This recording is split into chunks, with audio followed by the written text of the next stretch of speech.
Hi everyone, my name is Tilman Roos. I'm a customer success specialist from Germany, and in this video, I'm going to take you through reference values for football/soccer and what they're influenced by. Let's jump into it. The first reference we're looking at is from the English Premier League in a study done by Allen and colleagues from 2023. They were looking at changes in total distance, high-speed distance, and sprint distance from the 2014-2015 season to the 2018-2019 season, and they used the video-based tracking data for that. The average and standard deviation values you can see here on this slide are from the most recent season, so 2018-2019, and I have highlighted the top value in green and the lowest value in red. Therefore, you can see that the total distance has a range of 9,516 meters for the central defenders to 11,429 meters for the central midfielders.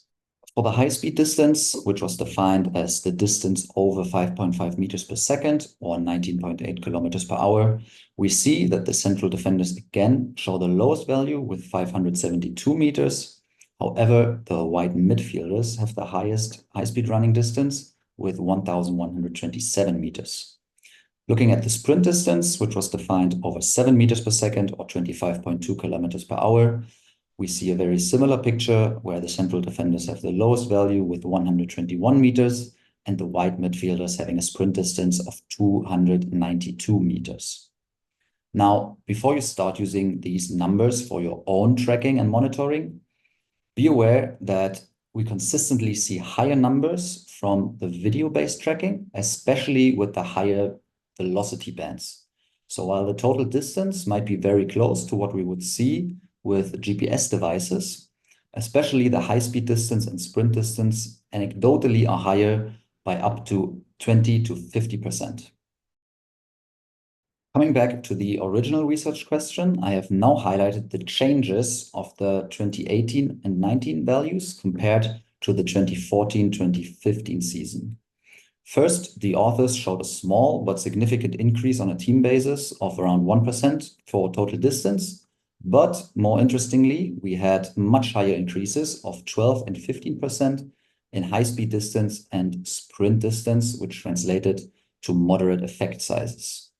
For the positions, I have highlighted all significant changes between the two seasons, with a small arrow for total distance indicating a plus minus of 0 to 5%, the medium orange arrow indicating a change of 5 to 10%, and the red arrows indicating an increase of over 10%. So for almost all positions, we see an increase in high-speed distance and sprint distance, which shows the much higher demand that is put on the players in more recent seasons. The second reference is a study from Barron and colleagues from 2024. They monitored 14 players across 19 games in an under-18 English academy team with our very own Vector S7. We see similar positional patterns where the central midfielders have the most total distance, but the wide midfielders having the highest high-speed distance and sprint distance. As a general anecdotal rule of thumb, we do see the running activity increase slightly from the under 15 all the way up to the under 18, but then they more or less level off. So the major challenge for the transition to the professionals is to keep the same running output while increasing strength of the players with a higher muscle mass, a higher body mass, and also increasing the acceleration capacity, which we usually see is higher in the professional teams compared to the youth teams. The third study I wanted to highlight was done by Modric and colleagues in 2020, again with our own Vector S7. The main aim for these researchers was to compare a 3-defender tactic with a 4-defender tactic. The authors looked at 17 games total, of which 10 were played with 3 defensive players and 7 with 4 defensive players. So we here see the values with the 3-defender setup with a similar trend, where the central midfielders cover the most distance, while the wide defenders have the most high-speed distance demands. They also included accelerations and decelerations over 3 meters per second square, where we see central midfielders having the lowest amount of accelerations with 19 and forwards having the highest amount with 37. And for decelerations, we see central defenders with the lowest value of 35 and forwards again with the highest value of 52 decelerations. Comparing these values now to a 4-defender tactic, we see that the wide defenders are the most affected, covering less distance, but most importantly, we see a decrease in high-speed distance from 955 meters down to 708 meters. Central defenders and central midfielders also reduced high-speed distance. The sprint distance stayed unchanged, but we additionally see a decrease in the amount of accelerations and decelerations in the central midfielders. Looking at the acceleration decelerations, again, take these numbers with caution as there are different setups in the algorithm, so the numbers cannot always be compared 100% to yours. What the study shows is that tactics have an effect on the demands that are placed upon the players.